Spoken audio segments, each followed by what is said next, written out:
Greetings, humans. Once again it is I, Optimal Pride. As before, we are here to tell you that we support the Mayne Authority. As that still stands, we've celebrated with our friends. Past splits between others. We are looked up to by our peers, and even I would give my right arm for the Mayne Authority. Flying high, never low. Always hitting you with the sauce and the flow. Look out, YouTube. We are here. We are the authority.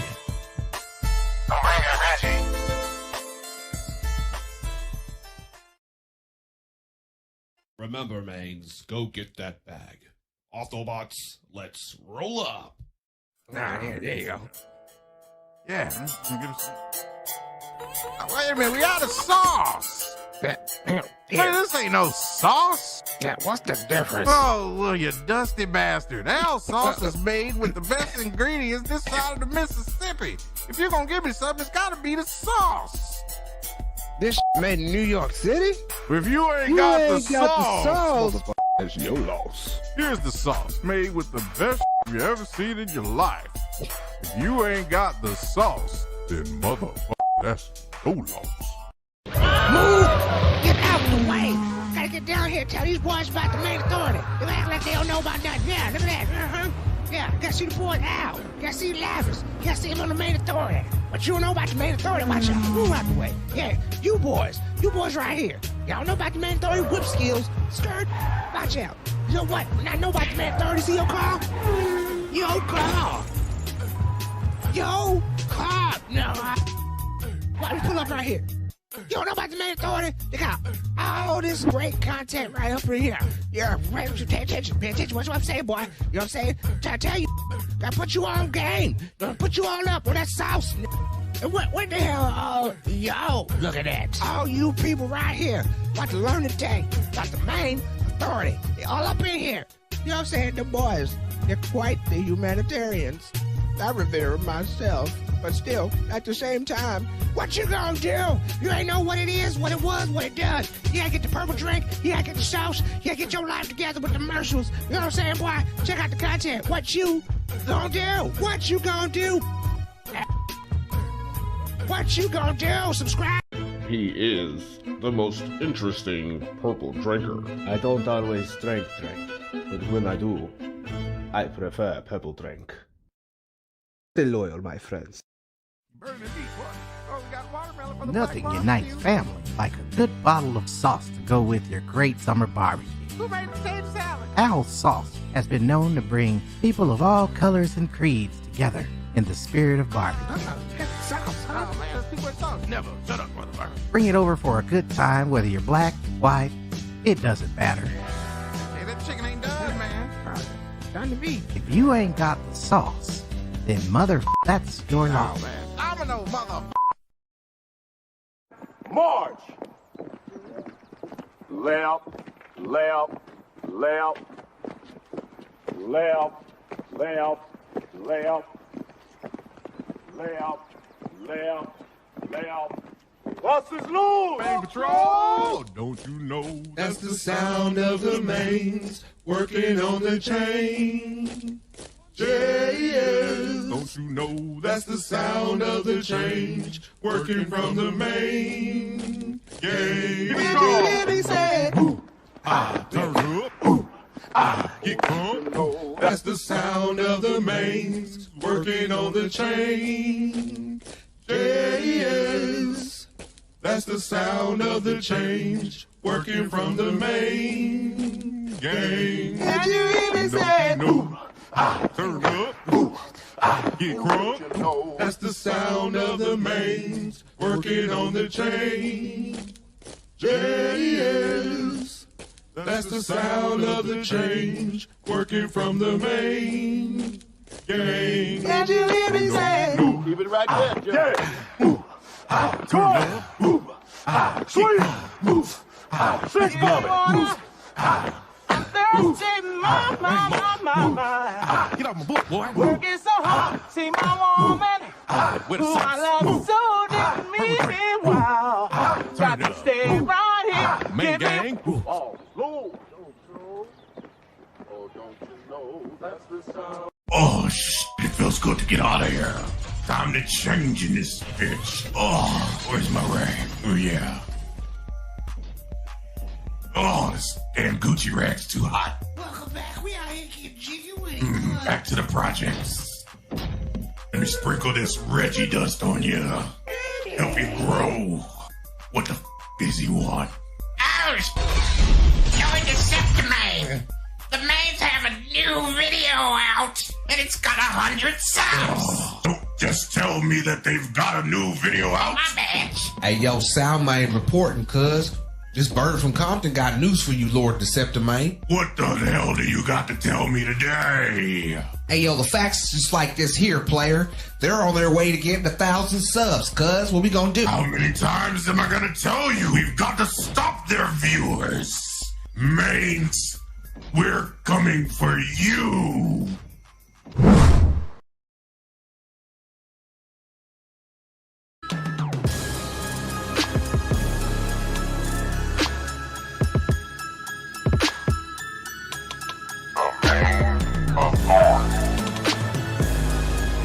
The Force will be with you, always.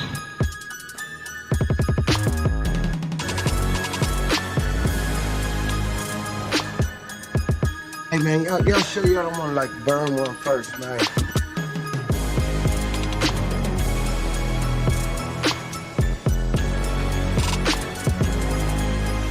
Why did you say that name?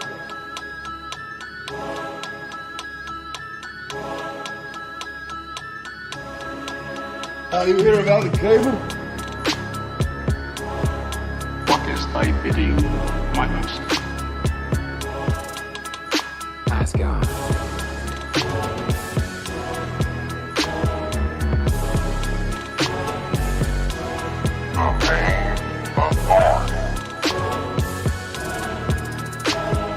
Forever, forever, ever. Yeah. Oh, look who it is, man. What it do, bruh? What it is, homie? Man, what's good? It's another day. It's another day. I am your boy, Freddie Roy. This is the homie Lavish Blackman. And together we are the Mayne Authority, your one-stop shop for all that we give a damn to talk about. Facts. Man, in the building, Saturday, it's the first of the month. Yes, sir. Somebody pass me the... You know what it is, man. Yeah. You know what it is. And not only that, it is Black History Month. Yes, sir. It is that month. Man. You know. Oh, man. You know tonight.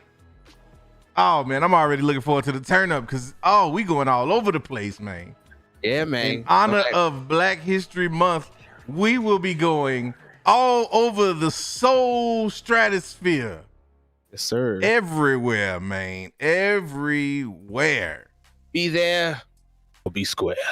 That part right If you're there. on the Discord, what are you doing with your your life? life? Tell them, please. Remember on the Discord, I'm sure there's a bunch of members already in here at the moment. But Yeah. check that live replay and check that Discord link if you want to come see what's popping. We got a bunch of events going on. We got a bunch of affiliates in our Discord now. We got the lovely lady Darren, beautiful Bashti.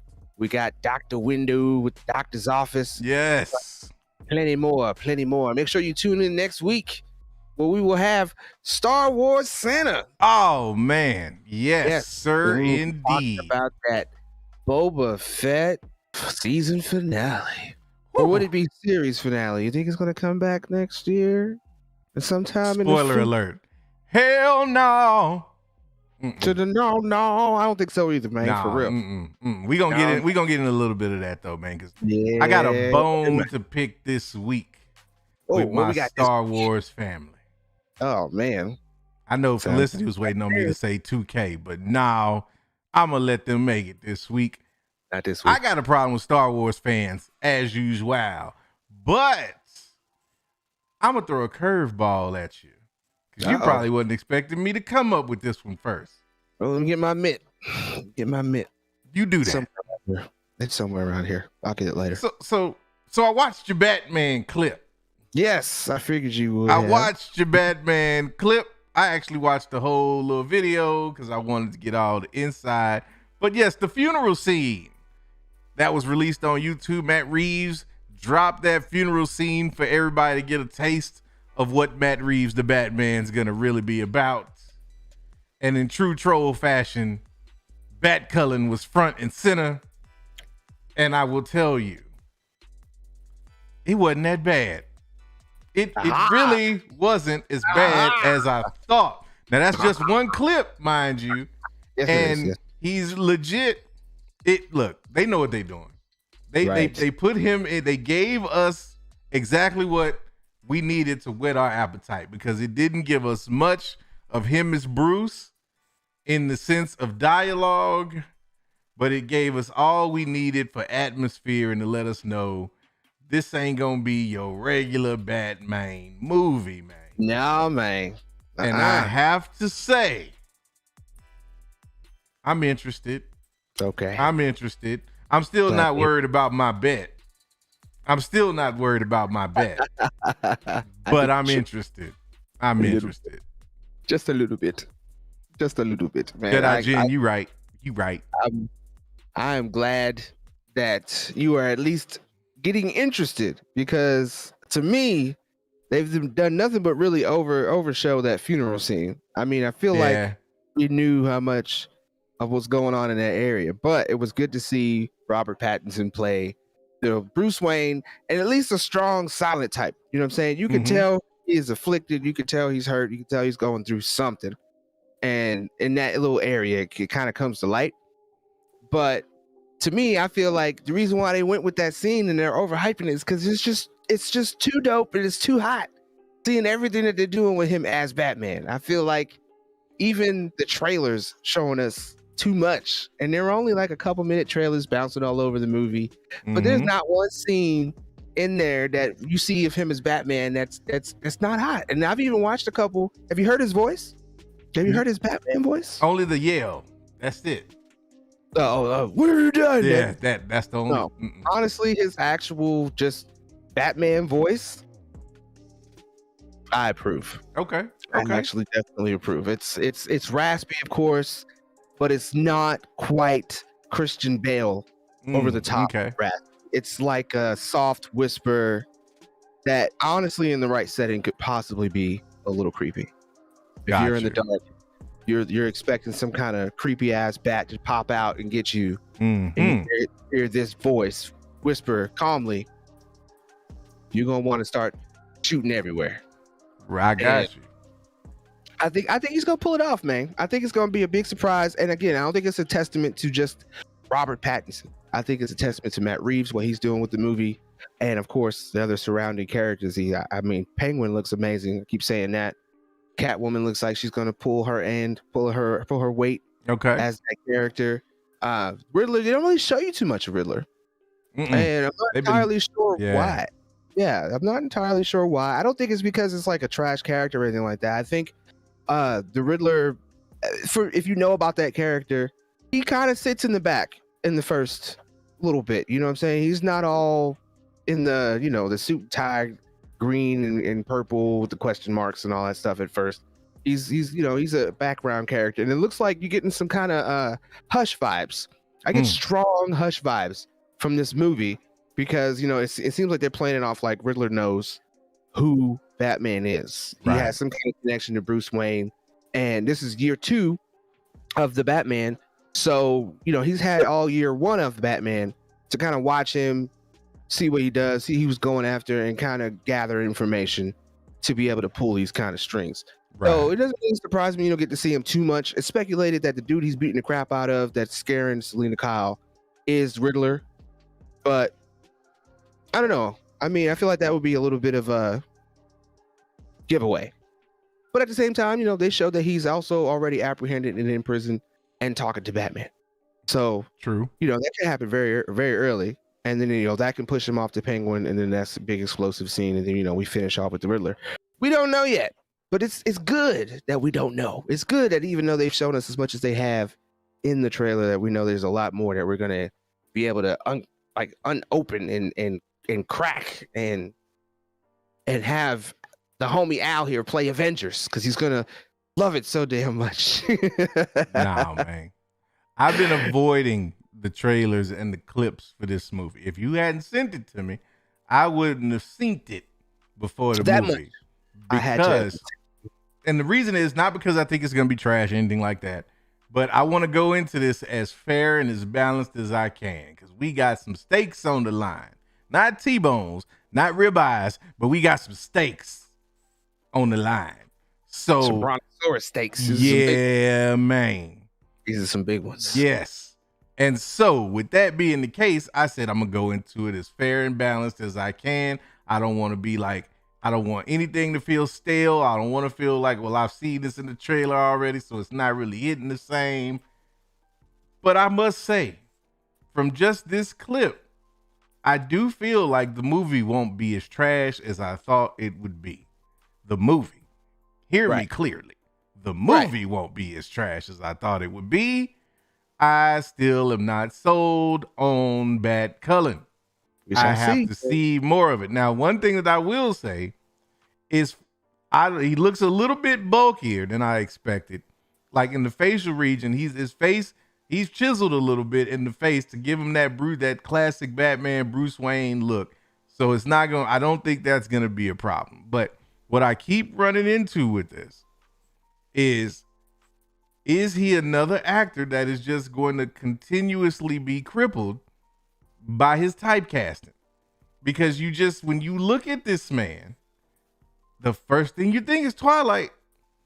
And it's going to take a movie like this to break that. It's going to take a movie like this to break it. Because right now, Robert Pattinson is still Edward Cullen. Today. Course. But now, okay, to be fair, have you went and watched any of his previous movies yet? I still have not witnessed all the one that you told me to check out. And I tell you why I haven't watched it. I decided against it because I don't want to give him any more credit than I want him to win this. I want him to earn it based off of Batman. I want it strictly off Batman. Okay. I'll go back and I'll watch everything else because I'm telling you peeps, y'all already know me, man. I'm going to be extremely critical because 2K is on the line here. And not only 2K, but I would have to play Avengers with busted ass Cap for a month with this man on stream. And I'm not trying to do that, bruh. So I'm going to be very critical, but I am going to be fair. And if I am being fair, he did nothing in this clip to make me go, this is going to be a layup. He did not give me layup. But in all honesty, he didn't do anything to say, oh, he's going to bomb it either. So it's like, it ain't going to be a layup, but it's not going to be that tough. I just don't see him being able to do it. He's got to be able to do it for you as Batman, and that is fair because for what we're hearing, he's not going to be Bruce Wayne very often. A lot of the interviews and actor commentary says that this is definitely going to be a different and more gritty Batman. Although you do have Ben Affleck's Batman, who's straight out murking people. Mm-hmm.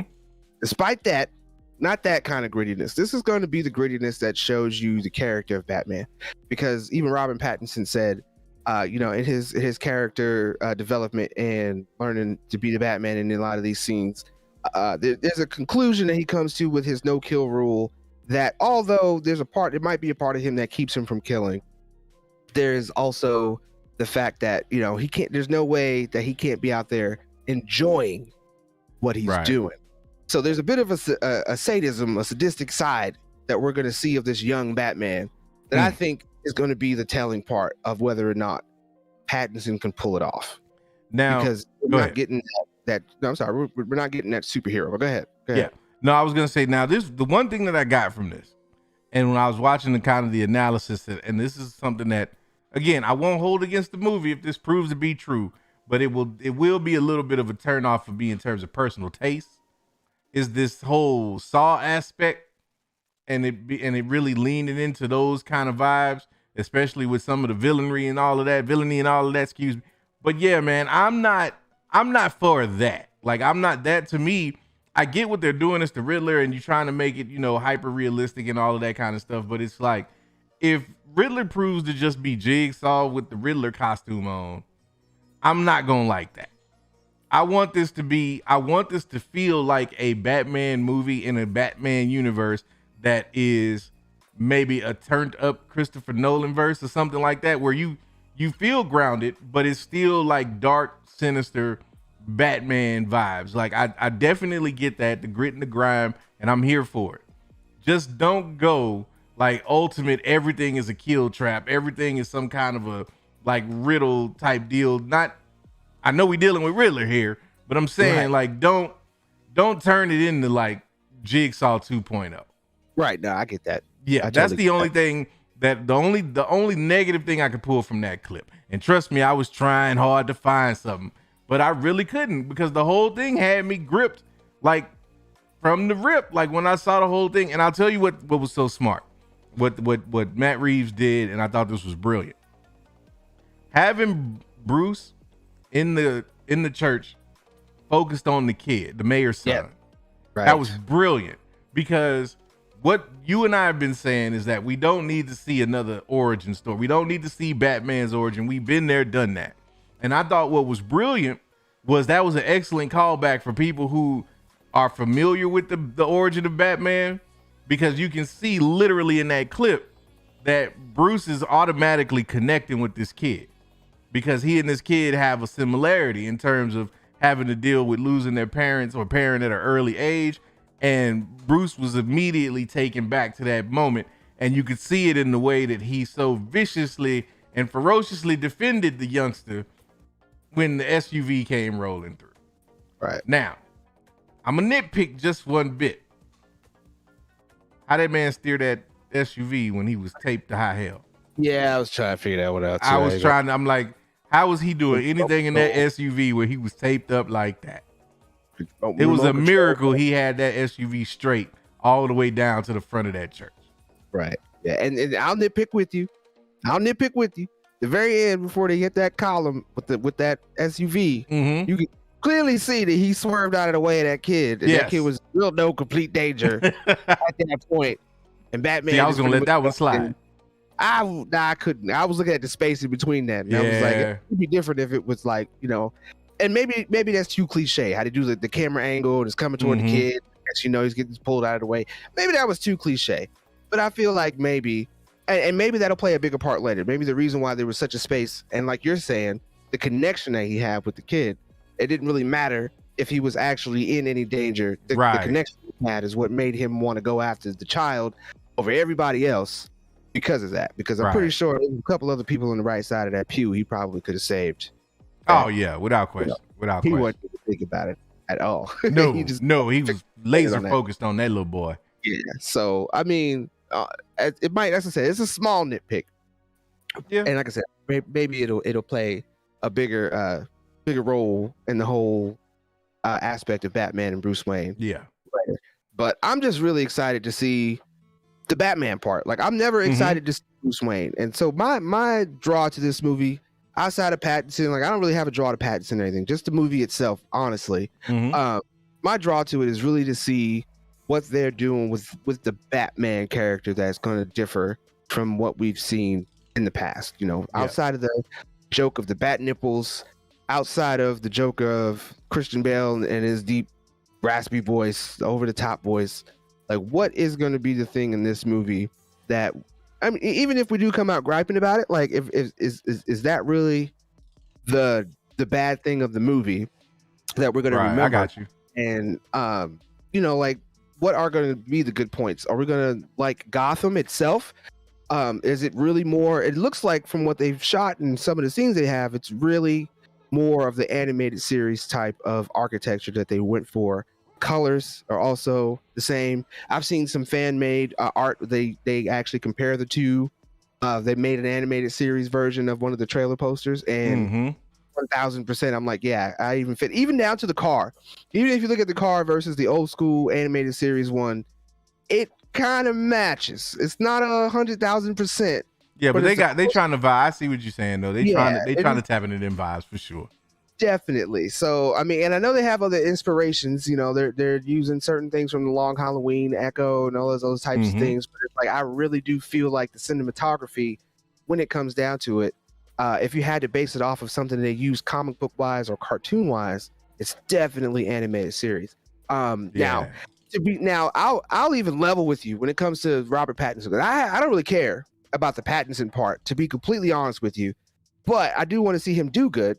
But I think that this movie, and it sucks that Matt Reeves didn't want to do this one, the one with Ben Affleck, but I think this version of the movie would have fit Ben Affleck way better than what they tried to do with the DCEU or Snyder Cut. I can see that. I think Ben Affleck playing this role, and okay, maybe he's a little older, so we have to boss it up a little bit as far as the years and the age and all that types of stuff. I still think Ben Affleck, they could have shaved him up a little bit, made him look a little bit younger, and still played it off of a early 30-something Batman and really stuck to more of a comic book animated vibe. Yeah. And everybody would have fucking loved it.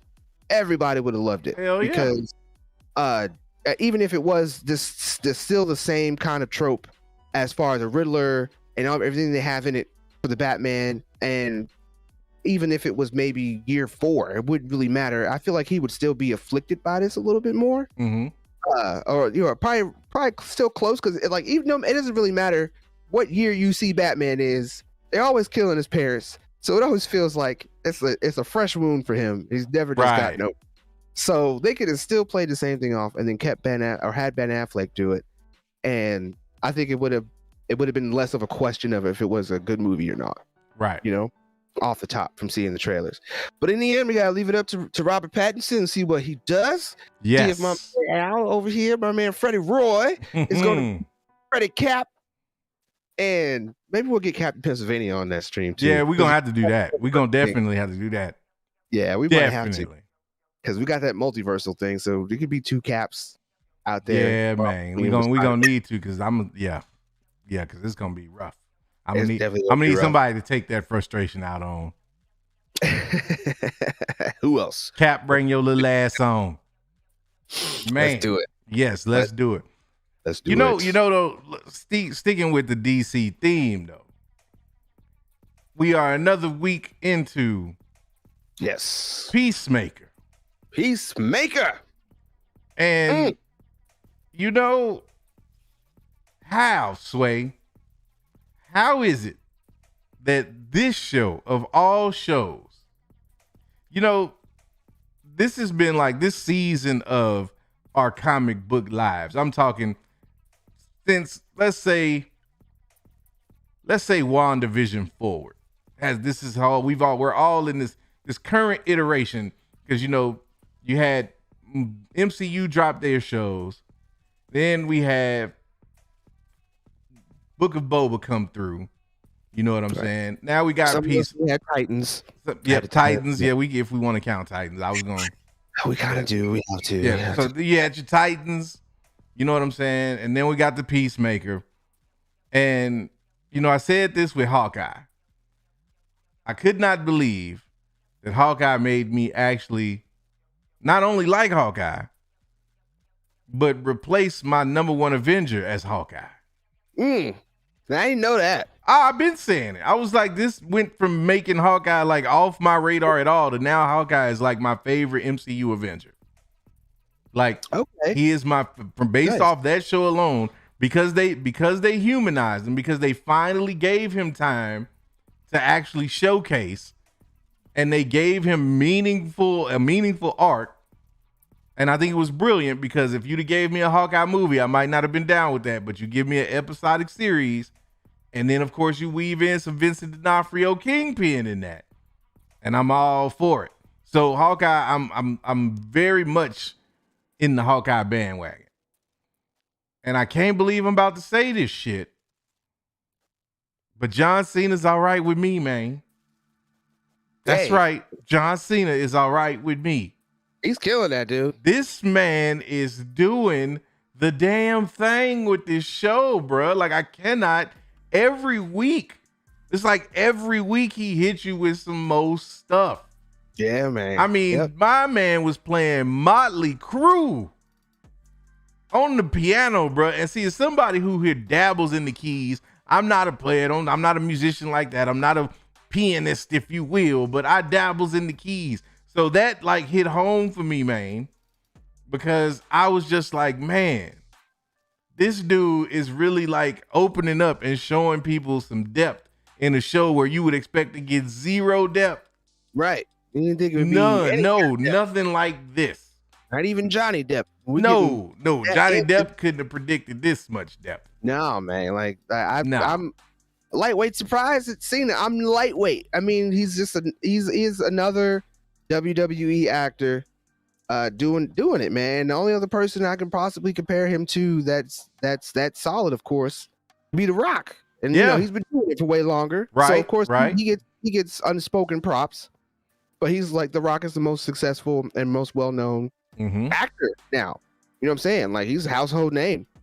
Well, I feel like John Cena is probably going to try to be up there with him. And I think so. And I'm going to tell you like this. I'm going to go with this. And look, all my hip-hop heads know this one all the time because everybody acknowledges Jay-Z is like the greatest rapper of all time, right?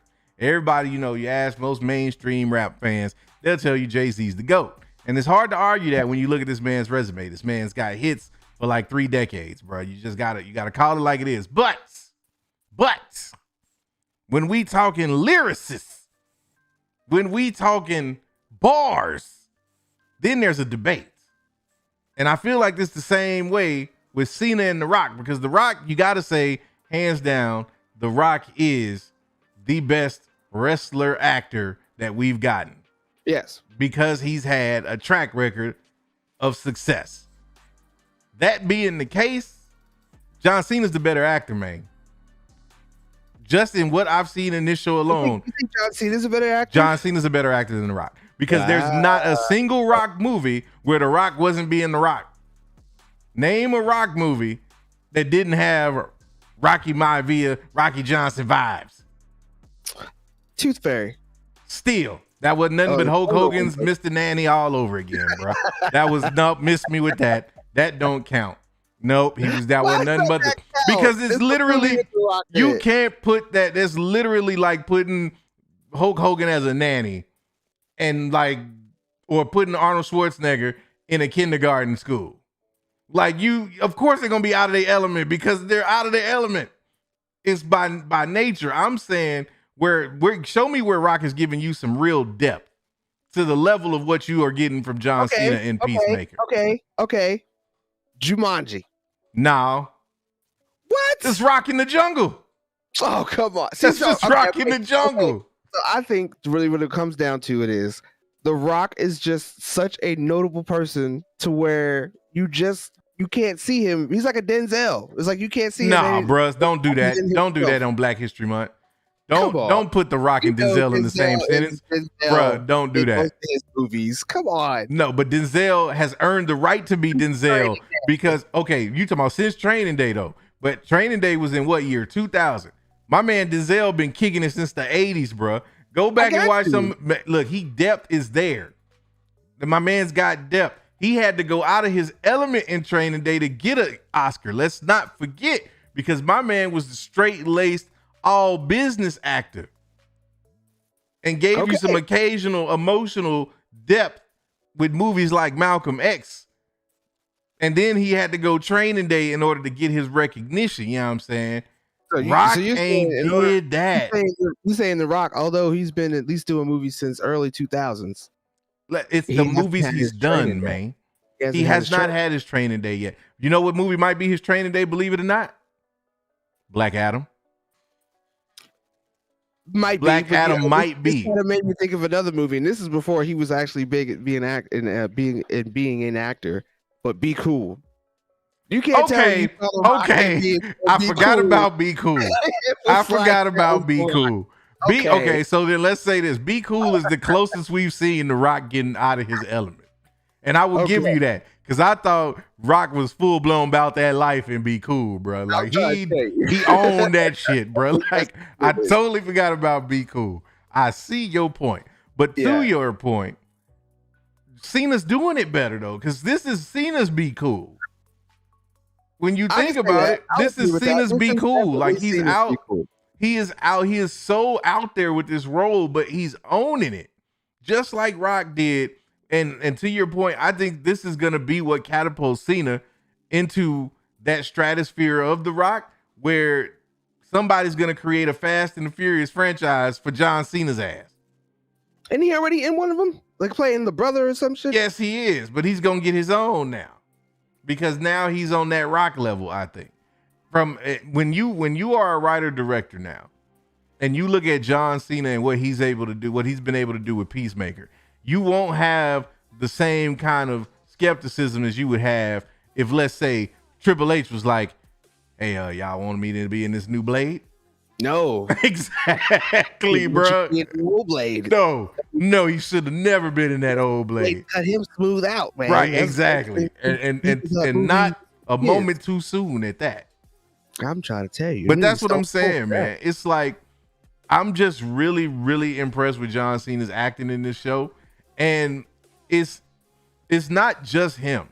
Like the acting all around in this show is top notch, I think, in terms of being able to take a show that's literally about butterflies taking over human beings by flying in their orifices and bringing any kind of, thank you. Like just imagine trying to explain that to somebody, bro. Like, yeah, because they're basically trying to track down these butterflies or aliens that like fly in your mouth or up your butthole and take your body over. Like, and then try to explain, but no, seriously though, like there's some really good depth in this show. Like ain't nobody trying to hear that, but it's the truth. Yeah. It's the truth, really man. Like, I mean, it's really, and the thing about it is it's so well balanced because they don't hit you with, like, they don't try to overly hit you with emotion with this dude. It's like you feel the emotions subtly. Like I'm sitting there and I'm like, wait a minute, is he playing Motley Crue?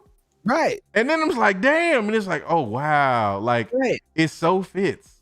Like the whole thing fit, and it was just like, he is killing that. He is like the first iteration ever that you get to see of the high school douchebag actually learning his lesson and turning over a new leaf. Like I feel like I've not ever really seen that. Yeah. 100%. And let me touch on, not to cut you off, but let me catch Jedi Mike right now. There's a rule on this show, Jedi Mike. If we didn't already streamed it on the Discord, then this ain't spoilers, bruh. Man. You just was late. Sorry, man. If we streamed it on the channel or on the Discord rather, or if we did a watch party on the Discord already, brother, and like, nah, man, it ain't. You just late. Ain't spoilers. If Emergency Awesome already did a there you go on the episode, we ain't. No, it's a spoiler. We could talk about it twice. Like bingo. Because he's got 4 million views. You know what I'm saying? Right. Look, not only has he dropped the video, but it's already up to 250,000 views. Right. Got about 12,000 likes, bro. Like, nah, we ain't spoiling nothing. We see 10% of that if we're lucky. Yeah, love you, Mike, but no, bro. See you in the Discord tonight. Right. and side tangent, speaking on that, I seen a slight request from your girl Abby, one of our favorite mans. What's up, Abby? What she got? What she got for us? And she was asking, she wanted to be able to use the emojis. She wanted to use the hype emoji. Yes, I did see that in the YouTube. And only I can say to that is to all what it says to us between 24 and 27 concurrent viewers. Tell people about the Mayne Authority. Yes. Man. We got a lot going on over here, and we're working on a lot. We're going to be doing some more stuff here through the week. Yeah. But besides that, in order for us to be able to do that, we got to at least hit 1,000 subscribers. We are approaching very rapidly on that 4,000 watch hours. That's almost in the bag. I think I'm saying 1,000 away or somewhere close within that range. But we need 1,000, man. We batting 1,000. But it's all up to you, the people, in order to get us there. Tell your mamas, tell your cousins, tell your aunties and uncles. Yes. Tell your church members. Well, wait a minute. You might not want to tell your church members. Hold on. Maybe. Not on Sunday. Tell your real Christian church members. Y'all know what I mean. Let them know about it. Let your friends, your co-workers, the people at your gym, you know what I'm saying? Because we here, man. Right. We are the authority. So, you want them emojis, man. We want them emojis too. You damn right. That's what we want. We ain't, I'm gonna be honest with you guys. We ain't really advocating for the money. It's nice. Yeah. Like, look. Look good. Donations is donations. You can literally, he can be modest. I will take every damn penny. God bless you. But we are not here for the money. Not at all. This is because we love talking shit and we love doing it with y'all. Yes. Man, facts. Yes, that. Facts. Yes. And we will continue to do that whether there's money flowing or not. Because I've been running this mouth since birth. Right. Please believe. Please believe. Man. Hey, look, Jared over here telling the truth. Right. Maybe it is for VC, Jared. That's all right, man. Look, I just started another build like a week ago. I'm not trying to do no more. No more. That's it. I'm done. I'm not making another build on 2K, I promise. That's all we got to say about 2K tonight. That's it. I steer clear of 2K, and I'm about to finish that Horizon Zero Dawn. Finally? It's around the corner, man. I was gonna try to do those hunts. I still have a few hunt things that I need to finish up on, but really I'm just trying to get enough experience points to finish off that skill tree so I can get that trophy for collecting, getting all the skills. Yeah. And then I'm gonna finish that. I'm up down to maybe a couple more main missions. That's all I got. Some main missions. And of course you gotta save the main missions for last because they're the best. Exactly. And I got that armor. Oh, did you? I told you. And that armor saving my life. But don't you? And then they buffering it. Man, I'm mad they said that they're nerfing it in the new game. Like, I mean, I get it, but like at least give me some sales at the end of the game so I can recharge that mug, man. Right. But something. I'm so glad that you dropped or you mentioned Horizon because something occurred to me this week. I was like trying to get re-familiar with it. I'm so ready for the sequel to come out. So I've been watching like the little gamers underground or playground, if you will, excuse me. They little movies for it and everything else. I've been watching lore videos. Bruh, this is more of a general point, but who the hell sits and writes all the lore for these games, man? Dude, it's so intricate too. It's like this one goes way back. Like I was listening to this, I'm like, okay, I knew from the game because you get the holotapes or whatever, and they end up showing you like conversations, so you get to see get lore from that. But even beyond that, like I didn't know they had comics for this joint. Like this is like somebody for this to have been an idea that somebody came up with as a game, and for them to have fleshed it out that much. And it's not the first. Fallout is another game that comes to mind where it's just like the lore is incredible. That to me, Mass Effect, facts. Those kind of games to me are like just incredible when you have that much lore, that much story to just immerse yourself into. And then there's 2K. Let's not do it. No, we're not doing it. We're not doing it. But I'm just saying, like, it's just crazy, man. And I'm like, I'm so ready for this game, but I have to ask this question. Let down? Because I think when was the last time that we got a truly, and I will say it this way. When is the last time a PlayStation exclusive had a truly dope sequel? Shoot. Because Last of Us wasn't it. I'm about to say I don't know about PlayStation exclusive. That's kind of hard to say. I don't really like Uncharted. Maybe I hear a lot of riveting about the Uncharted series. Oh, and as well you should, because those sequels were amazing. But outside of even that, I mean, I'm hoping maybe God of War will continue. Yeah.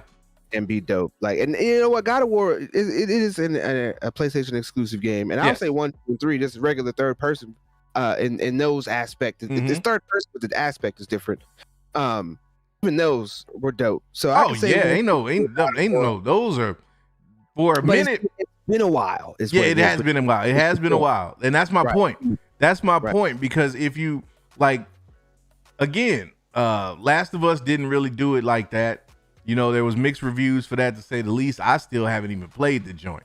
I saw somebody mention Spider-Man Miles Morales. That's more like DLC to me, though. We talked about that, man. I don't really feel like that's a true sequel. You know, now this Spider-Man 2 that's dropping, I'm definitely gonna be checking that, and that might make the list. God of War, absolutely. Every sequel, even though I still haven't beat the last one, the next gen one, and I know you was on me about it, but man, that damn boat, bruh. Like, they killed me with the boat. Yeah. And it's just like I can't get past it, man. I can't finish it. But even that, the story is incredible. The gameplay is incredible, other than having to be in that damn rowboat all the time. Do you listen to the stories when he's in the boat? It's interesting. Yeah, it's really interesting. Like, that's part is just the actual chore of having to row. Damn, like, bro. I'm like, bruh, if this was Red Dead, that would be perfect. Put me in a boat in Red Dead and have me legit have to ride and listen to lore that whole time in a game like Red Dead. I've literally got Kratos in the boat. Yeah, it's Kratos. I can feel you on that. I can feel you on that. But I mean, to be honest, so the boat really comes into being what you're talking about, tedious, when you have to do all the extra stuff that bring your XP and all that extra stuff up. Like, that's the best thing to really do as you play through the story, is to do the side missions as they unlock for you and not wait, because you get the armor and all that stuff. So yeah, you do wind up spending a significant time in the boat during that. But the on land, of course, when you finally reach on land, especially if it's an actual side mission and not an emboss type of side mission, meaning like something just for XP versus an actual side character mission. Those are pretty fun. I like the gameplay.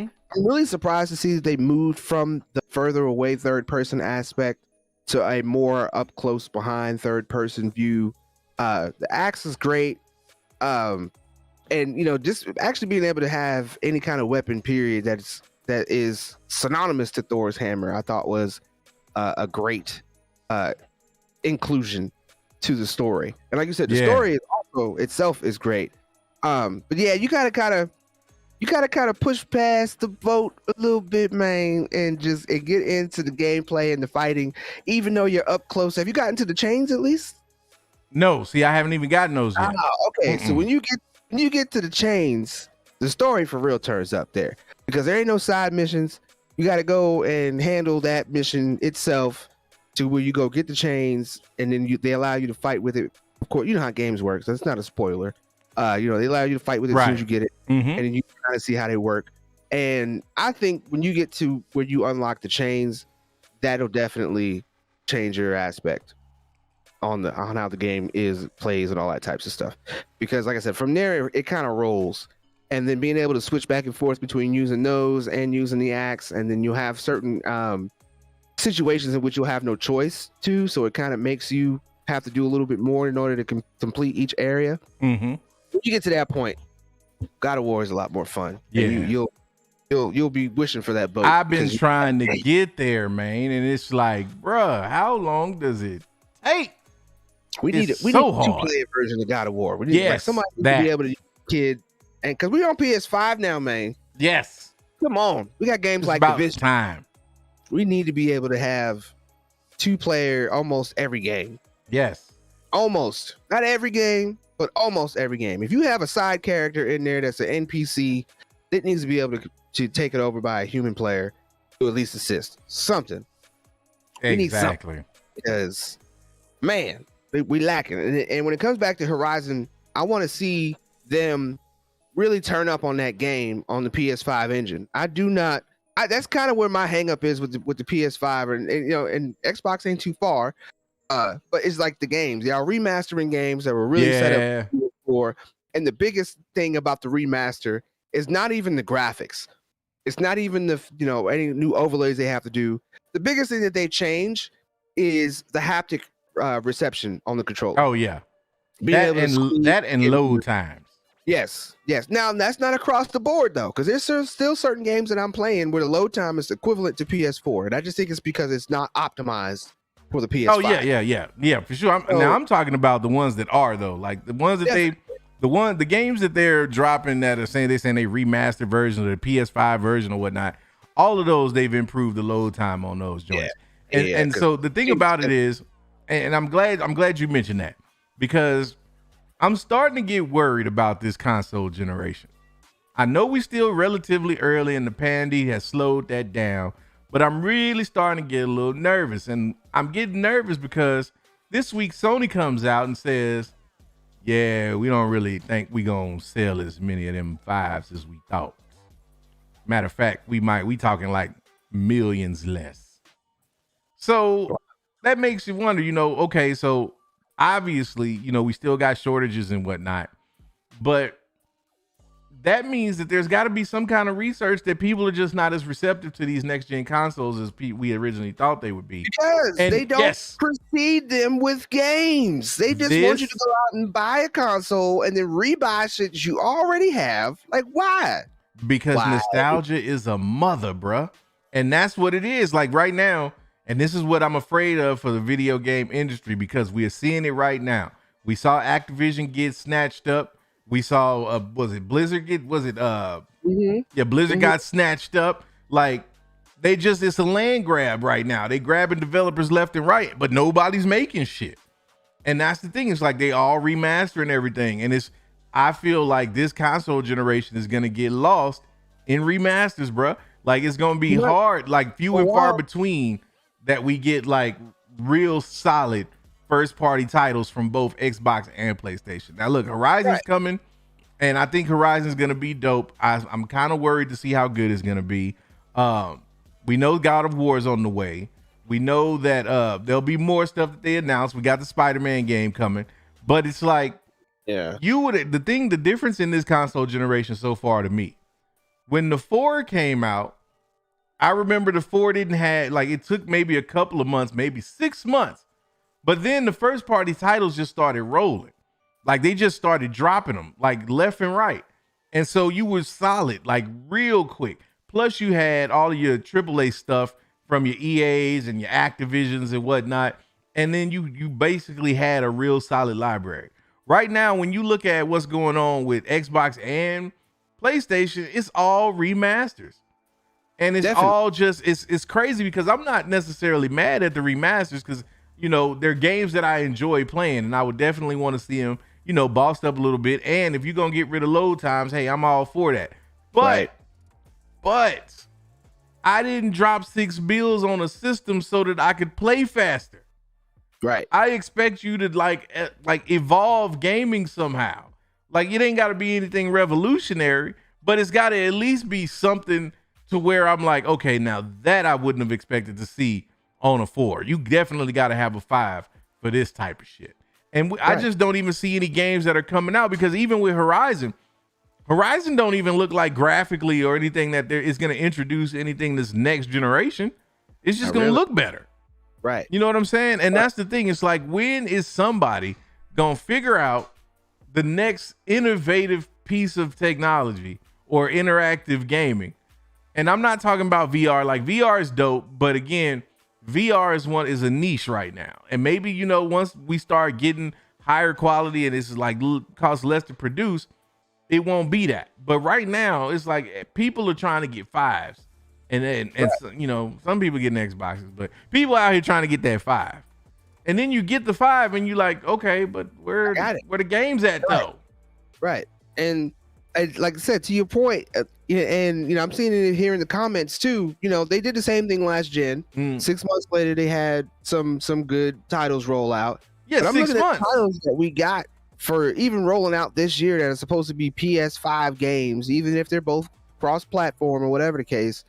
They're not anything that's like, oh my God, I'm waiting for that game to come out. Right. The only games that we're hearing that we're really waiting to come out for PS5 or any kind of next gen console, waiting for God of War, of course. Gotham Knights supposed to be the next kind of innovative game that's coming out with the way that the gameplay is, but of course the multiplayer aspect of it. and then like Wolverine, and then Spider-Man. Like those are the top games that we are all like anticipating. We have no clue when any of those games are coming though. We've been talking about Gotham Knights now for the past three. Yeah, they ain't put a release date on that. Right, there's no release date on that. We're supposedly supposed to get Wolverine next year. We're looking for God of War towards September, maybe, and Horizon, as long as it drops on time, like you said, that's like the next PS5 exclusive, right? That supposedly is going to do something better than what we've already seen. And I think even like you're saying, like the next PS5's been out for a minute now, so it's not even no 6 months. It's like almost a whole year already, and we ain't got anything that's really making the 5 worth it to me, or even the Xbox. You know what I'm saying? Even they're kind of doing the same things. They're remastering, trying to make the interface look a little better, but I'm not 1,000% taken with the 5 to where I'm like, oh my god, I'm so glad this is the best purchase ever I've ever made. The low times, yes, like besides the low stuff, like other than that, like I would expect that from a next gen console. It better be faster. I better not be sitting there waiting for that. But here's the problem: we're praising the load times on PS4 games on the 5. When you look at the size of those PS5 games, like my goodness, you can barely put 4 games on one console. Let me just tell you like this: if you haven't bought a 5 yet, let me just let you know, if you stacking your chips to get a 5, that's cool, but you better be stacking for a SSD, because you gonna need that joint in about 3 months, because you gonna put 3 games on that 5, and your hard drive gonna be maxed the F out. And that's just PS5 games. Don't even talk about starting to import your PS4 games over, because then it's a wrap, bro. It's a wrap. And SSDs, internal SSDs ain't cheap either. Nah, man. I bought an all digital PlayStation for mine. You know what I'm saying? Like, it's no joke. And for that kind of money, man, you talking about like people making $1,000 investments in this piece of entertainment, and we out here damn near feast or famine with these releases, man. It's crazy. Like, and to bring it, I want to take it to GTA real quick, because we heard I saw somebody drop, that they did announce GTA 6 is officially in development. But prior to that, I think on March 22nd, they are actually dropping GTA Online, the PS5 version. So remember, this game came out, I think, in 2013. I think GTA 5 dropped in 2013. The online, I think, dropped the following year. We in 2022 and our third console iteration of this game, which ain't even a game. It's an online add-on. Now, look, I'm not poo-pooing GTA, because they've thrown tons of content in the online. But you know what that content costs? Tons of damn money. Oh, yeah. Like, you ain't finna go into GTA brand new and be like, oh, I'm finna go Kingpin. Nah, you finna be, it's like, you glad that they dropping something on PS5, because it done taken you that long to grind enough money to even afford that shit. Man, you ain't lying, man. I spent my first $20 ever outside of buying the game, and I still got to struggle to try to be a kingpin in there and hold on to my money and try to find missions to do. And the biggest thing I got a problem with is, besides saying I'm a Scorpio, I like doing stuff by myself. I don't like having to team up with 4 or 5 other people to do a mission in order to make $1 million. I want to make $1 million on my own. Right. And it's hard to do on GTA 5, period. Even with a team of people. Because if you team up with the people that's online and they suck, then you get stuck doing the same damn mission that already takes an hour to do for 2 hours or more, because these people can't live. They can't do the damn mission. They can't fly a plane. They can't shoot. Whatever the case. They don't listen to whatever the mission is. And it's like, dude, like, and I'm looking at that and I'm like, I just spent $20 on this game to get $2 million, and I'm already broke, and I ain't been able to make at least 50 grand. I've been playing this for an hour. Yeah, I'm gonna go back and finish playing Guardians or something. Yeah. Right. And not only that, but then you have these missions where you got to try to deliver product to make money. And that's simple enough, except to your point, if you don't have a squad of goons with you, you go into a lobby and like dudes is sabotaging your moves. So you basically like wasting your time. You banging your head against the wall trying to play a game. And it's just like, I get what they trying to encourage, but at the same time, there is a generation of gamers that still don't necessarily want to be playing the game with everybody and their mama. Right. You know what I'm saying? We still out here. We still out here. Now, what really got me this week, though, was the announcement of how they're going to do this PS5 rollout of GTA Online.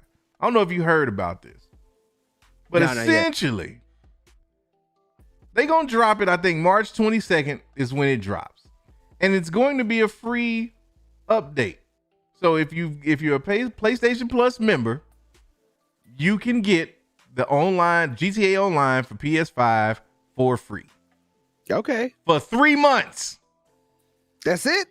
You got 3 months to get that joint. After that, you paying. Regardless of whether you're a PlayStation Plus member or not. Now, that to me is petty. That's Los Angeles Lakers revoking the Logos season tickets petty. Like, I don't know if you're a basketball fan out there and you heard about that, but Jerry West got his lifetime season tickets to the Lakers revoked because he now works for the Clippers. That's crazy. That's petty as hell. The NBA logo himself, they snap. That's what this feels like. That's what it's gonna feel like in 3 months when somebody log into PlayStation Network to go get their copy of GTA Online and they like, I gotta pay for this? Right. What?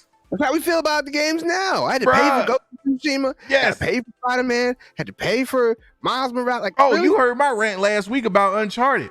Uncharted had the nerve to tell me, oh, bro, I'm sorry, but we gave this to you for free. So now you got to buy the whole game. You don't get to just upgrade for the $10. We want all, even though I bought Uncharted 4 originally, my damn self on disc, but because I decided to get rid of the disc or I can't find it, one or the other, they want me.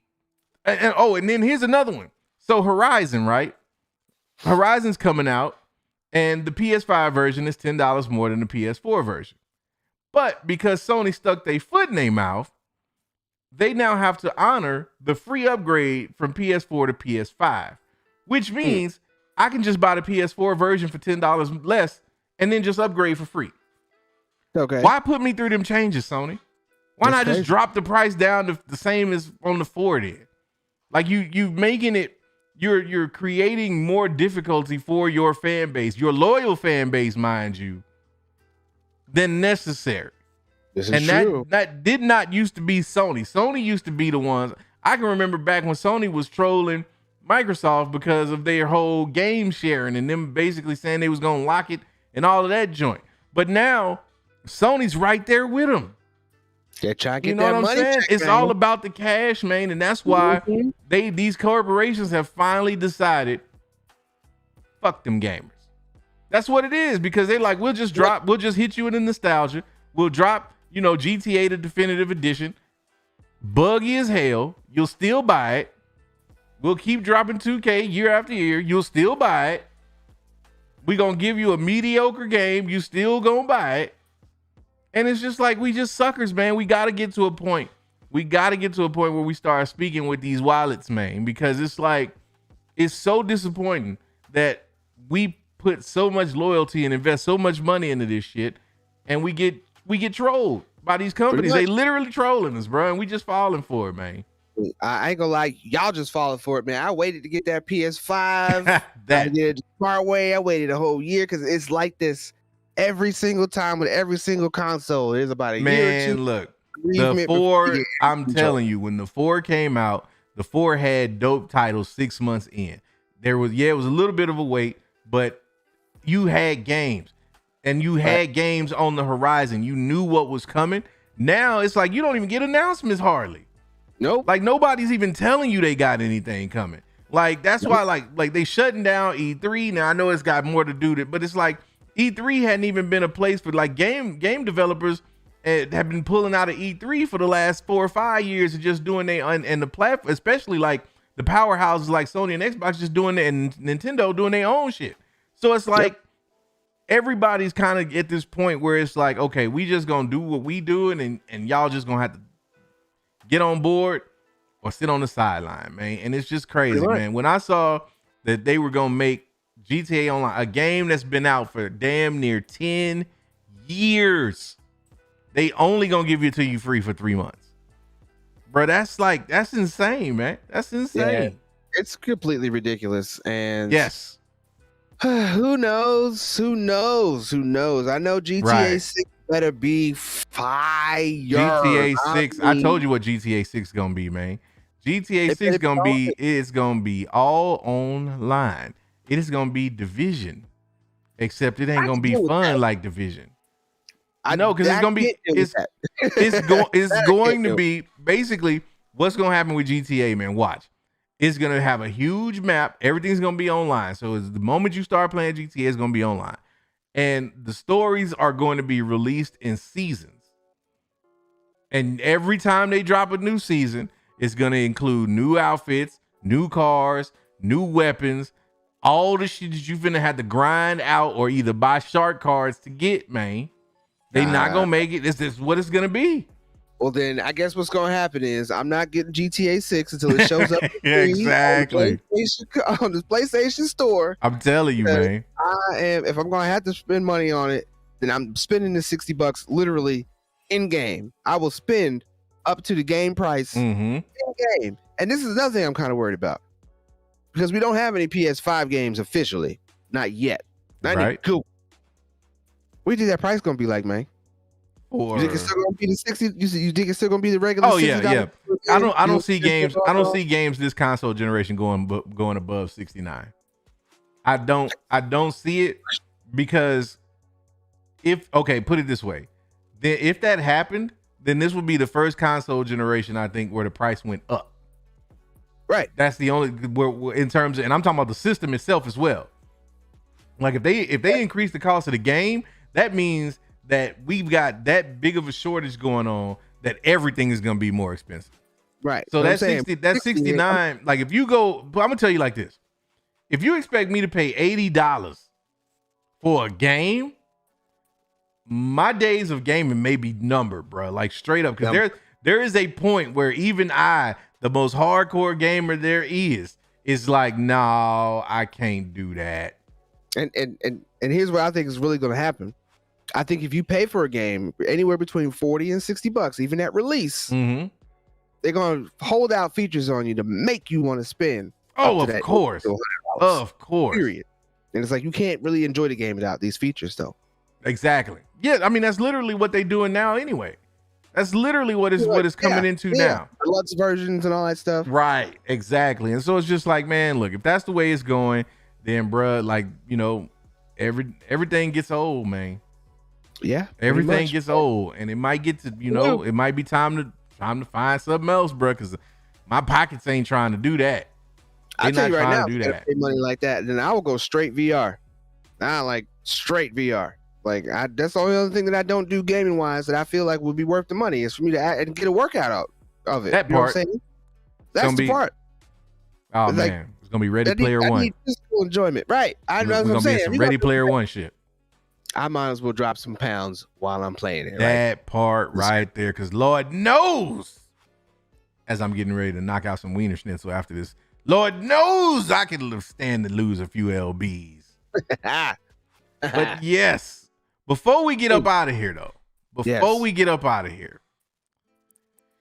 let's talk about that book of boba, man. Yes, like, man. Damn. Who's gaining lbs is totally. Man, like, I'm sorry, but can I just say this one time, man? Can we cut the music so I can say this just one time?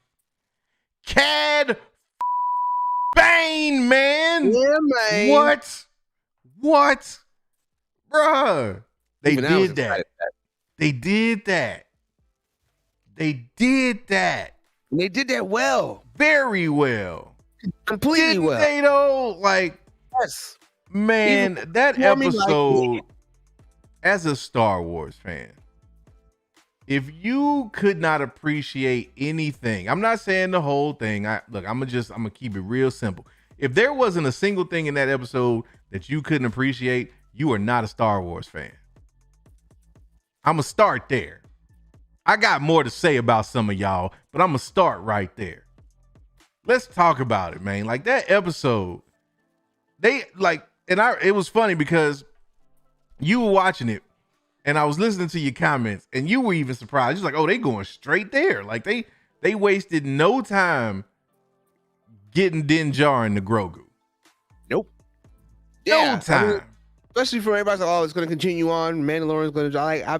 Like, traditionally, why? You know, traditionally, no. That's not what they would do. That they would jump to the next story, still keep it Boba. Nah, they did that, man, all the way. And I guess now we can also comment on Mike Porter's earlier comments about melting down a 6 foot tall Beskar spear. And that's all you get. Well, some little chainmail, baby Grogu. Well, man, look, you know, maybe they donated some of that to the foundlings like they did the last year. You know what I'm saying? Look, I don't know. 25 cents the best car a day. You can hey, look.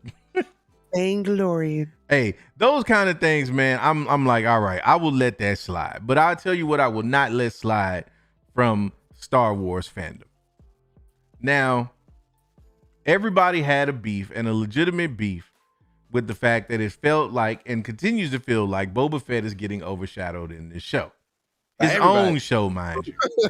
Like everybody is outshining the titular character of this show. Like this dude literally is like a cameo in his own joint. Now, that's fair. You know what I'm saying? And it is kind of a head scratcher that they would give you a show called The Book of Boba that really has barely anything to do with Boba Fett. They ain't even reading from them pages. No, not at all. But I think that this last episode is going to tie everything together in a way where you're going to understand why this show was made. And I'm gonna just go on and say it, man. I'm gonna just go on and rip the Band-Aid off, man. Y'all, Boba gonna die. I'm thinking so, man. Boba gonna die. Music cut off right at the right time. Boba gone. Boba gone, man. And the reason I say that, the reason I say Boba's gone, when you look at this show, they've given Boba kind of a new lease on life, if you will. They've given Boba the opportunity to come back and kind of quote unquote get it right. But if you notice, more and more so in this series, in this season, Boba's kind of taking more of a background position to the Mandalorian, to Din Djarin. When we got to episode 5 was solely Din Djarin. I don't think we saw Boba Fett in that episode at all. Nope. You know what I'm saying? Then you think, okay, well, maybe that was just a one-off. They can't possibly do that twice. They did it again in episode 6. Right. Exactly. Facts. And we've all been sitting here trying to figure out why it is that Boba was mostly flashbacks from the back to tank. And then he's getting put on the sideline. It's because Boba was never meant to be around long term anyway. You know what this was? The Book of Boba was a fan service show for Boba Fett fans in the sense that they gave you what you wanted, a revitalized Boba to say, yeah, but he ain't really in the plan. He ain't really in the plan like that. Like, this dude about to die. I don't know under what circumstance or what context. I think what'll end up happening is probably one of the Pikes or somebody a little more ruthless gonna take dude out. He might even die at the hands of Cad Bane. He might die at the hands of Cad Bane. It might, man. It might happen, man, because Cad Bane came through and was like, I don't know who y'all thought I was, but yeah, it's looking like, bitch. Pretty damn much. It was like, yeah, nah.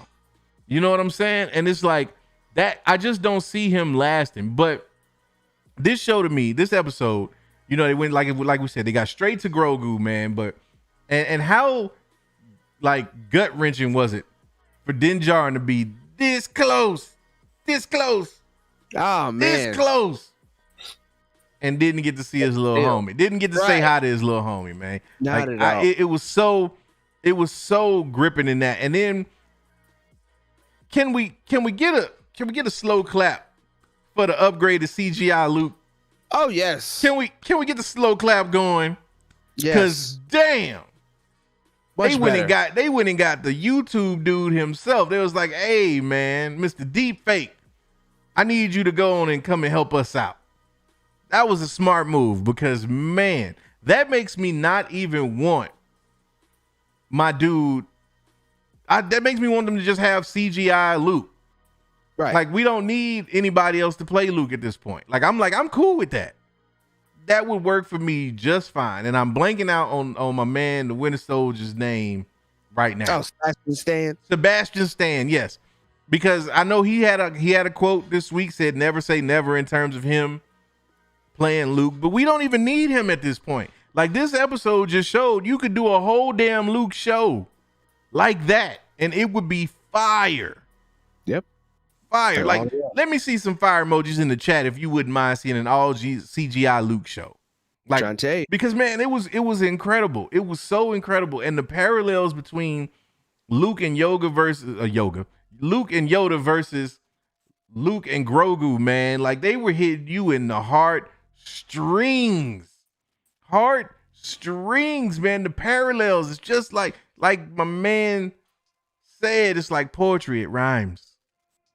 Right. I mean, watching Luke train Grogu, man, and getting those feels back, seeing him doing that, man, taking it back to Dagobah and just the flip, the whole nine, man. It was so emotional as a Star Wars fan, man. Like you feel that, and it makes you so excited to see what they're gonna do in this Ahsoka show. You know what I'm saying? Because it was the one thing that I'll say, if to nitpick. I loved the fact that we got to see Ahsoka and Luke together and having conversation. I thought that was dope. But y'all got to show me the first conversation between those two, though. Like, I need to see that initial meetup. And I got to hear her break it down to Luke in terms of who she was and her relationship to Anakin and all of that. Like, I got to get all of that. I don't care if you do it in a comic. I'd rather you do it in a series or in a movie, but I need that. I need that. Because, man, the little bit that we got in this episode was incredible. And I know I'm about to piss some people off when I say this, man. I know it. I know it. But I tried to tell y'all that the sequel trilogy wasn't going nowhere, man. That Filoni and Favreau are here to save the sequel trilogy from itself. Because they're going to build so much lore around it that you might end up being just a little bit okay with the sequel trilogy when they get done. And they are already laying the groundwork because my man was building the Jedi Temple in this episode. Yes. Like they were building Luke's Jedi Academy from the ground up. And it was so depressing because you know what's going to happen to that shit. Right. It's going bye-bye, man. Like you just know. And it's so much, so much potential, so much hope, and it's all just gonna get wiped out. Right. And it was like watching this episode and knowing that's where it was gonna come to. It was where it's going, man. It's like Zam. Right. So sad. Yeah. So sad. I'm not trying to rush to the end of that though. It's like because for me, I'm happy that they're trying to go through the Jedi Academy because for me. My sweatiness comes in with giving me Kyle Katarn.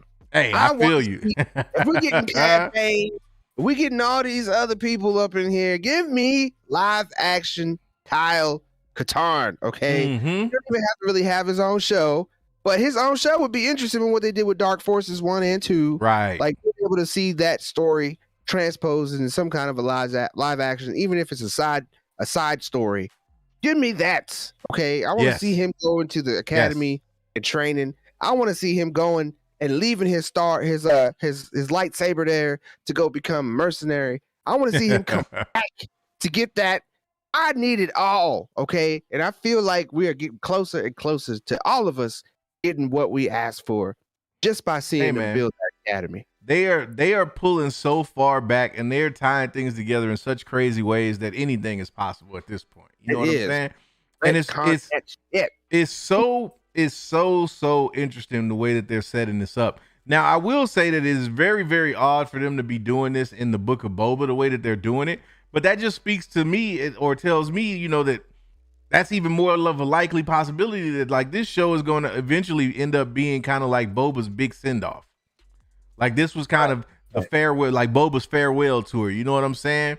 Now, I will say this for Boba Fett fans, for fans that were like down with Boba Fett in the expanded universe and all of that, in Legends and everything else, I can see how you would be a little bit salty at this show because you were expecting to get that Boba Fett and you ain't got that Boba Fett. I get that. I can even see people being upset that the cameos in this show are more important than the main character. That's a fair argument. But you know where I got to get off the bus, man? What's that? All this talk about the cameos being insignificant. All this talk about people saying, well, if I'm not somebody who watches the Clone Wars and reads the comics, then why would I care about a Cad Bane? I'll tell you why. Because it's a badass character, whether it's your first time seeing it or your umpteenth time seeing it. He's Cad Bane. Put some respect on his Cad name. Damn right. You know what I'm saying, man? Look, I'm going to tell y'all something real quick. Cut the damn music. Cut it. Star Wars fans, so-called Star Wars fans, must you bitch about everything? Yes. Must it always be about what you didn't get or what you could have got or what you feel like you should have got? If you feel that strongly about it, take your happy ass to Reddit somewhere and go create a fanfic that you can then go spread to the masses and tell everybody how your version is a hell of a lot better than anything that Disney Lucasfilm has put out so far. They probably have. You are more than welcome to do that. Just stop polluting my Instagram timeline with all your low-key shade throwing memes and gifs about the Book of Boba. We understand that the show has not met expectations in terms of it being a real, true, like, homage to Boba Fett. We get that. Okay? But they gave us Cad Bane, man. We got Luke back. You literally have Grogu on the precipice of a choice that could reshape the Star Wars universe going forward, period. And you still bitching. And here's the part that gets me more than anything else. Here's the part that gets me more than anything else, bro. These are the same people that said they didn't want to see anything sequel trilogy related. They are literally giving you everything but sequel trilogy stuff. Yes, it ties in narratively. Yes, but they are not trying to give you right at this moment. You're not getting some show with Rey as a little girl, some origins of Kylo Ren, nothing like that. Yes, they are trying to help take some of the stank off of the sequel trilogy by making some of the decisions that were made in those movies make a little bit more sense.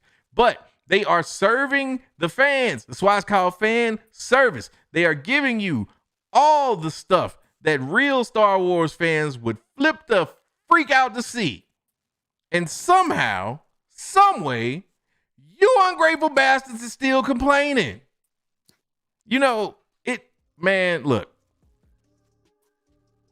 Not everybody's going to be happy. Not everybody's got to jump up and down and say this is the greatest show ever. Because I don't even think it's the greatest show ever. But Star Wars fans are the only fandom that you just cannot please. Every fandom's got, the complainers and the people who show up just so that they can bitch and moan about stuff. But I swear Star Wars is the only fandom where they could literally give you everything that you would expect as a Star Wars sweaty to get out of an episode and find not just one, not just two, but at least 20-30% of the fan base that's bitching about it.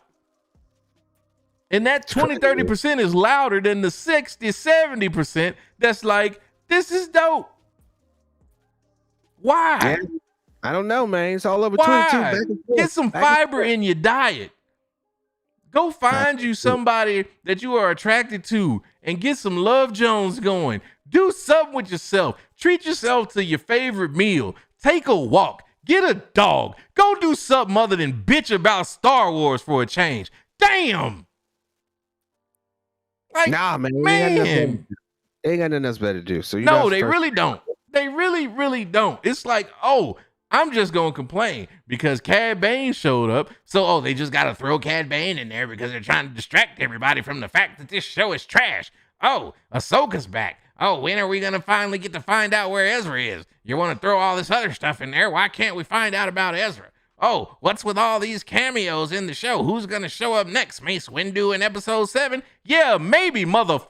And if he does, so what? Stop watching. Damn. Quiet. Oh. Some of us are trying to enjoy this over here. The sun's getting low. Man, I'm sorry. I'm just... Breathe, man. Woo. Breathe. Yeah, because it's hot in this room, too. Man, I'm telling you, bro. Like, I don't understand it. Like, it's not even that they're just throwing them in there. Let's go back. It wasn't that long ago that the Rise of Skywalker just threw my man Billy D in there, Lando, just for the sake of throwing Lando in the damn movie. That didn't make sense. That was worthy of complaining about. At least Cad Bane showing up. He does have ties to the bounty hunting life, you know. It does make sense that he would be running into Boba in this particular situation, you know. He's got some history with Fennec Shand, you know. Yep. This is facts. And if you don't know, and it's funny, and now my wife is not one of these people. She's barely getting into Star Wars. She's still in denial, but she's a fan. And we were talking about this, and she always asks me this question whenever Star Wars does a big reveal.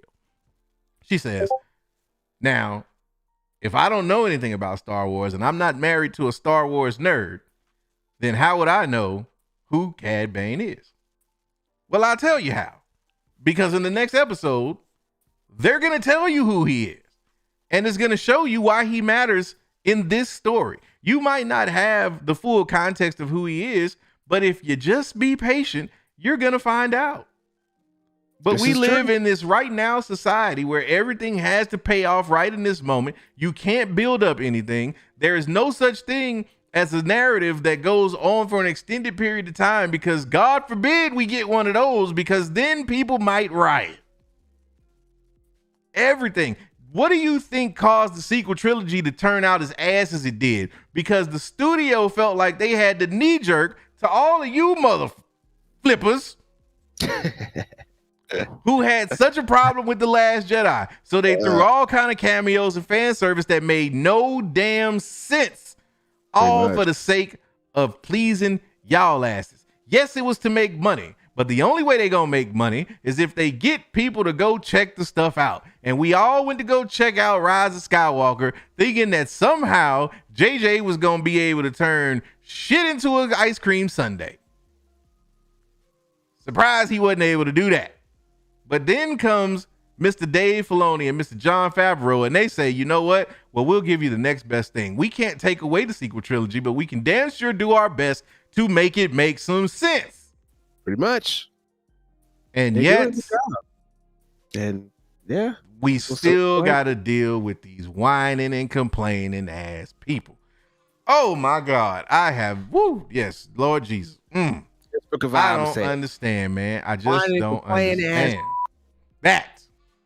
Damn. Damn. They can't be happy. No, never. This can't be. Never. They can never be satisfied. So you know what I say? Say it. Exactly. Your friends, with you. Parents, everybody. I ain't got time for it. I don't have time for it. Not at all. I was on because we got to do the turn up. We do got to do the turn up. And like the homie Ant says, shout out to my homie Ant Seals. He tells me on a weekly basis, man, he says, protect your peace. That's what I'm going to do now. I'm going to protect my peace. I've been blocking these Star Wars haters left and right all week. And I'm going to leave that rant right where it is in the rear view mirror. Because like the homie said, we got some turning up to do. Before we go, so we got a small couple things we're going to lay on y'all. We're going to bounce up. Let them know. First, coming from the Mayne, Charles, I don't know about none of this shit. Murphy. There's a rumor going around that there's a Lucasfilm series that's beginning streaming, that will be beginning streaming, that's set in the High Republic era. So be looking out for that in the future. A High Republic set Star Wars piece of property. That's all we got so far on that. Obi-Wan is rumored to come out in May. Yep. So that you got something else to complain about. So make sure you go ahead and check that out. And of course, we got Star Wars Santa next week, Saturday. Oh man, I can't wait. See, I had to get all that negativity out today because when Star Wars Santa show up, man, it's gonna be all positive vibes, no negativity whatsoever. Right. You can't have any negativity with Star Wars Santa. No, man, it's impossible. It's impossible. That's why I had to purge it out my system tonight. Right, because you know he makes cookie out of toxic batter. Yes, he does. He is good at doing that. So be here next week for some of that positive Star Wars. That progressive Star Wars. That part. Some of that. Are you in good hands? All state Star Wars with that part. Yeah. Yes, man. And of course, I see all y'all up in here. If you ain't on the Discord, what you doing with your life? Get up in there. We about to go up in there and get on this turn up, man. Oh man, you don't know it's going down. It's the first of the month, and it's Black History Month. So you know we finna get extra Mayne-ish around here. Yes, sir. Oh yes. Yes, sir. Oh yes. Extra Mayne. Extra Mayne. I don't even know what that is. But no. You about to find out. You sure gonna learn tonight. Yes, sir. Well, you already know how that goes.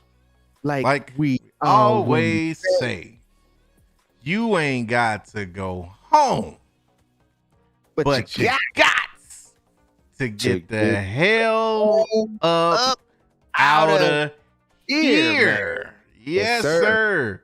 For the homie Lavish Blackman, I am Freddie Roy. We are the Mayne Authority, and we will catch you in the next episode. Hey, I got it that time. Yay! Hey, kind of wish we could do this every day.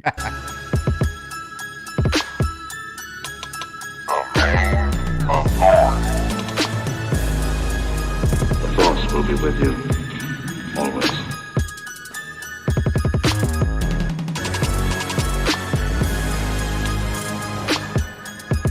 Hey man, y'all sure y'all don't want to like burn one first, man?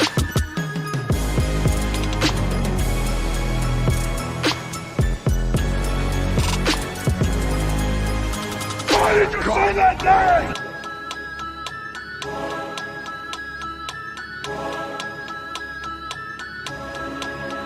You hear about the cable?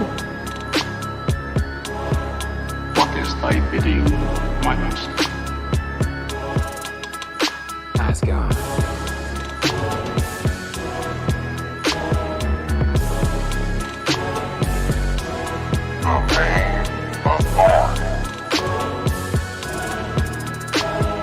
Forever, forever, ever. Forever, forever, ever. This is the way. This is the way. Why did you say that name?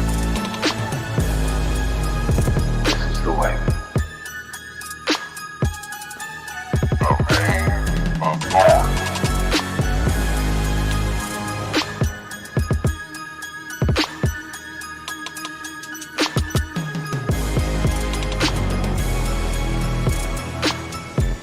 Come on, man. I am a god. Hey man, y'all sure y'all don't want to like burn one first, man? Come on, man. On with you, man. On with you, man. Ask God.